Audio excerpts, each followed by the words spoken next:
Hi friends, welcomes you all on M igniter. आज हम लोग इस वीडियो के माध्यम से हाइड्रोलिक बैक प्रेशर वाल्व के बारे में सीखेंगे। Hydraulic back pressure valve is nothing, it is a safety device which is used in a low pressure system of gas welding और लो प्रेशर जनरेटर।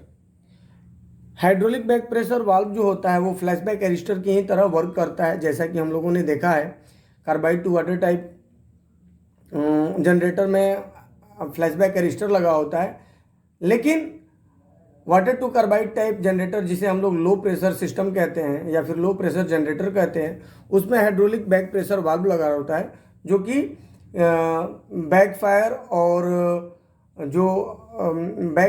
जो कि हाई प्रेशर ऑक्सीजन है उसको generator में एंट्री नहीं होने देता है दोस्तों, उससे बचाता है, प्रिवेंट करता है दोस्तों। तो we can say this is a safety device for low pressure generator. So इस वीडियो में हम लोग हाइड्रोलिक बैक प्रेशर वाल्व के बारे में इसके इंट्रोडक्शन को जानेंगे, देन इसके कंस्ट्रक्शन को जानेंगे, फिर हम लोग इसके पार्ट्स के बारे में भी जानेंगे। नेक्स्ट वीडियो में मैं आप लोगों को इसके वर्किंग के बारे में बताऊंगा। तो let's move ahead and continue this video.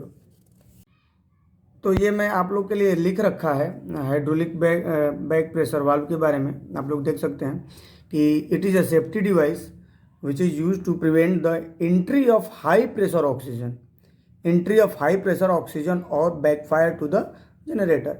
इसका मतलब ये हुआ कि हाइड्रोलिक बैक प्रेशर वाल्व जो है वो एक सेफ्टी डिवाइस है जिसका यूज़ हम लोग हाई प्रेशर ऑक्सीजन या जो बैकफायर होता है उसको जनरेटर में एंट्री करने से रोकने के लिए, प्रिवेंट यानी कि रोकने के लिए हम लोग बैकफायर या फिर हाइड्रोलिक बैक प्रेशर वाल्व का यूज़ करते हैं दोस्तों।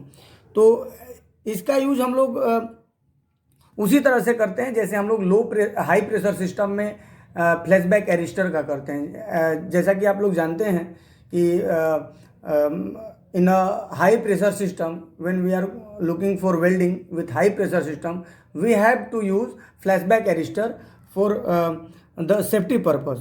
So as it is in a low pressure system, we have to use a hydraulic back pressure valve, है ना, for safety purpose, है ना। दोनों सेम ही है, उसको हम लोग हाई प्रेशर सिस्टम में यूज़ करते हैं और हाइड्रोलिक बैक प्रेशर वाल्व को हम लोग लो प्रेशर सिस्टम में यूज़ करते हैं दोस्तों। ये फ़र्क है, ठीक है। आगे बढ़ते हैं। अब इसमें क्या होता है कि हाई प्रेशर ऑक्सीजन और बैकफायर, इसको मैं थोड़ा सा और ज़्यादा डिटेल में बता देता हूँ। आप लोग पता होगा दोस्तों कि जो ये देखिए, इस डायग्राम से आप लोगों को मैं समझा देता हूँ कि ये लो प्रेशर सिस्टम का ये लो प्रेशर सिस्टम है, ये वेल्डिंग का, गैस वेल्डिंग का, ठीक है। इसमें क्या होता है कि सबसे पहले क्या होता है कि जनरेटर होता है, लो प्रेशर जनरेटर। यहाँ पे हमें आउटलेट मिलता है, जो आउटलेट पे, जनरेटर के आउटलेट पे जो हमें प्रेशर मिलता है वो काफ़ी कम प्रेशर होता है, 0.17 kg पर सेंटीमीटर स्क्वायर होता है, जैसा कि आप लोग जानते हैं। और उसके बाद क्या होता है कि इसको हम लोग क्या करते हैं कि इसको हम लोग आउटलेट से गैस, एसिटिलीन गैस को लेकर के हम लोग इसको हम लोग प्यूरीफायर में ले जाते हैं और इसमें इसको प्यूरीफाई किया जाता है। उसके बाद हम लोग क्या करते हैं कि इसको फिर हम लोग, ये है सेफ्टी वाल्व जिसे हम लोग हाइड्रोलिक बैक प्रेशर वाल्व भी कहते हैं। ये यहाँ पे हाइड्रोलिक बैक प्रेशर वाल्व लगा रहता है, इसको यहाँ से गुजारते हैं, फिर इसको हम लोग क्या करते हैं कि इसको ब्लो पाइप में भेजते हैं दोस्तों। तो इसमें क्या होता है कि अगर मान लीजिए कि आप लोग पता है कि जो एसिटिलीन गैस का जो प्रेशर है वो कितना है, 0.17 kg पर सेंटीमीटर स्क्वायर, जो कि बहुत ही लो है। और ये ऑक्सीजन है, ऑक्सीजन गैस, इसका प्रेशर जो होता है वो 120 to 150 kg पर सेंटीमीटर स्क्वायर होता है, जो कि हाई होता है ना। तो अब क्या होता है दोस्तों कि जब वेल्डिंग के दौरान क्या होगा कि अगर अनस्किल्ड वेल्डर है या फिर अभी बिगिनर है कोई वेल्डर, तो उस स्थिति में क्या होता है कभी कभी कि ये नोजल जो है वर्कपीस के साथ वो उससे गलती से चिपक जाता है, वर्कपीस के साथ नोजल चिपक जाएगा। इससे क्या होगा कि इस नोजल का जो होल है वो ब्लॉक हो जाता है। अब जो नोजल का जो होल ब्लॉक हो जाता है तो ये ऑक्सीजन गैस जो है वो बैक ट्रेवल करने लगता है, ऐसे पीछे साइड में। है ना, क्योंकि ऐसे तो अगर ब्लॉक नहीं रहता है तो ऑक्सीजन ऐसे ट्रेवल करता है, ऐसे, है ना, बाहर निकलता है। लेकिन जैसे ही नोजल बंद हो जाएगा तो ऑक्सीजन क्या होगा कि यहाँ से अब तो ऑक्सीजन बाहर नहीं निकल पाएगा यहाँ से, तो ये पीछे तरह से बैक होगा और ये काफ़ी हॉट रहता है। अब ये यहाँ से आएगा, यहाँ से ब्लो पाइप से होते हुए, इसका प्रेशर बहुत तेज रहता है और ये हौज पाइप से होते हुए ये सीधे कहाँ पहुँच जाएगा, ये जनरेटर में पहुंच जाएगा। अगर हम लोग इसको नहीं लगा के रखते हैं, यानी कि ये जो हाइड्रोलिक बैक प्रेशर वाल्व है इसको हम लोग नहीं लगा के रखते हैं, तो सीधे कहाँ पहुंच जाएगा, हमारा जनरेटर में पहुंच जाएगा। अब जनरेटर में जब पहुंच जाएगा तो पता है दोस्तों कि यहाँ पे बहुत बड़ी मात्रा में एसिटिलीन गैस स्टोरेज रहता है इस राइजिंग बेल में। तो अब यहाँ पे आते ही क्या होगा कि आप लोग पता होगा कि acetylene gas is a fuel gas. तो जैसे ही फ्यूल गैस यहाँ पे आएगा, फ्यूल गैस के साथ ये हॉट कंडीशन में ऑक्सीजन गैस इसके संपर्क में आएगा तो यहाँ पे क्या होगा, विस्फोट हो जाएगा, एक्सप्लोजन होगा दोस्तों। तो इसी चीज़ को रोकने के लिए साथ ही साथ एक चीज़ और है, बैकफायर। अब जब नोजल हमारा यहाँ पे ब्लॉक हो जाता है तो उससे बैकफायर भी होता है। हमारी जो जो फ्लेम है वो पीछे की तरफ रन करना स्टार्ट करती है, बैकवर्ड, तो वो भी इसमें आ सकता है। और जब यहाँ पे आग लगेगा, यहाँ पे हॉट गैसेज आएगी, as you know oxygen is a gas which is use to which is used for supporter of combustion which is used as a supporter of combustion gas in a welding।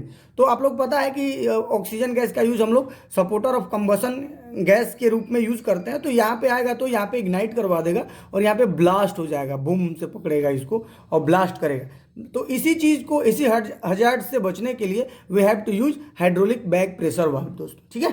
तो इसीलिए we can say it is a safety device. Okay, आगे बढ़ते हैं और देखते हैं। Next point है, it must be fitted in a acetylene pipe line between blow pipe and the generator और प्यूरिफायर।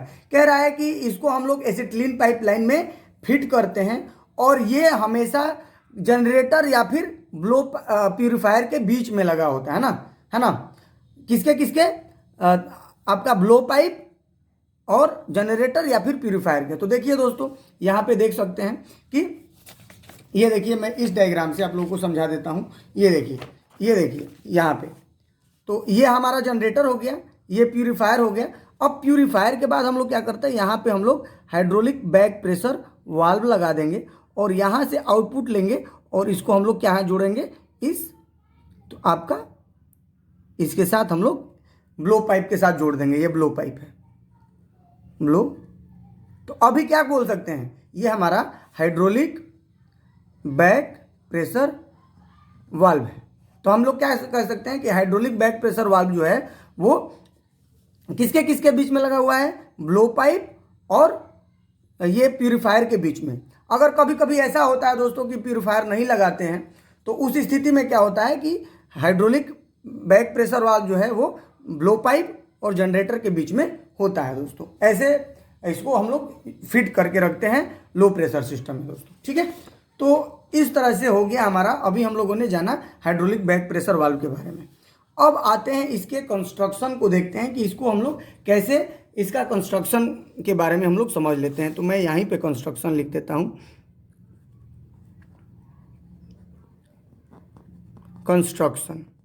तो कंस्ट्रक्शन में हम लोग 2-3 पॉइंट मैं लिख देता हूँ, यहाँ पे पहले लिख देता हूँ, फिर आप लोगों को एक्सप्लेन कर दूंगा। It is a cylindrical device. ये भी दोस्तों, ये भी फ्रेंड्स एक सिलेंड्रिकल डिवाइस होता है।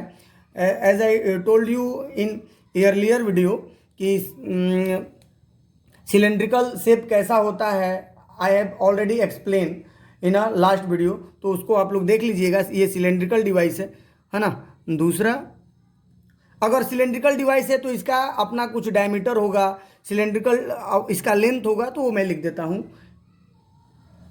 Its diameter is 50 to 100 mm। इसका जो डायमीटर होता है, ये देखिए दोस्तों यहाँ पे लिखा हुआ है, यही डायमीटर है इसका, यानी कि व्यास, इसका व्यास 50 से 100 मिलीमीटर तक का होता है। अब मैं थर्ड इसका लेंथ लिख देता हूँ, इट्स, है ना, डेप्थ और लेंथ इज 250 मिलीमीटर। यानी इसका जो ये लेंथ है यहाँ से यहाँ तक, इसको डेप्थ भी बोलते हैं या फिर लेंथ बोलते हैं, ये 250 मिलीमीटर का है दोस्तों। ठीक है, तो ये इसका कंस्ट्रक्शन हो गया और इस तरह इसमें होता है। अब इसके आगे हम लोग इसके अब कुछ पार्ट्स के बारे में समझ लेते हैं कि पार्ट्स में क्या क्या है, इसके पार्ट्स के नाम के बारे में हम लोग समझ लेते हैं दोस्तों। जैसा कि हम लोग जानते हैं it is a cylindrical device, तो ये एक सिलेंडर नुमा डिवाइस है जिसके अंदर ये जो है ये आउटर सिलेंडर है और ये सेंटर सिलेंडर, इसको हम लोग सेंटर पाइप बोलते हैं, अंदर वाला को सेंटर पाइप, सेंटर पाइप। तो एक आउटर सिलेंडर या फिर आउटर पाइप हो गया, उसके अंदर एक सेंटर पाइप होता है दोस्तों। ठीक है, तो सबसे पहले मैं इधर से इसका नोमेनक्लेचर कर देता हूँ। टी, ये जो आप लोगों को दिख रहा है ये टी है, तो यहाँ पे ये इसको हम लोग बोलते हैं इनलेट पाइप वाल्व।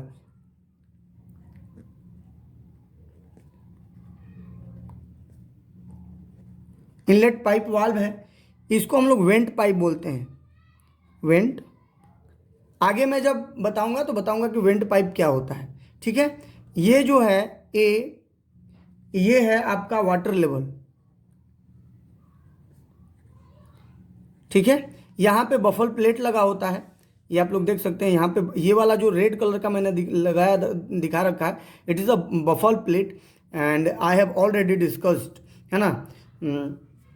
तो ये बफल प्लेट है। यहाँ से आते हैं पी को देखते हैं, ये पी क्या है, तो ये सेंटर पाइप है, जैसा मैंने यहाँ पे लिख रखा है, मैं भी यहाँ भी लिख देता हूँ सेंटर पाइप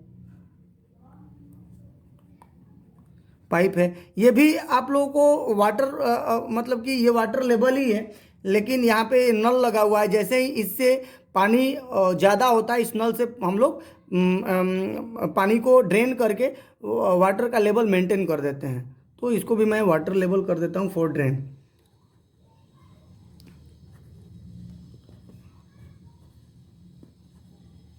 ये ड्रेनेज के लिए, ठीक है। अब यहाँ पे जो आर दिख रहा है दोस्तों, तो मैं वहाँ तो जगह है नहीं, तो मैं यहाँ पे लिख देता हूँ R equal to outlet pipe है। ये आउटलेट पाइप है, यहाँ से हम लोग बाहर लेते हैं। और उसके ऊपर एस है, यहाँ पे ये एस है, तो मैं यहाँ पे लिख देता हूँ एस इक्वल टू वाल्व है।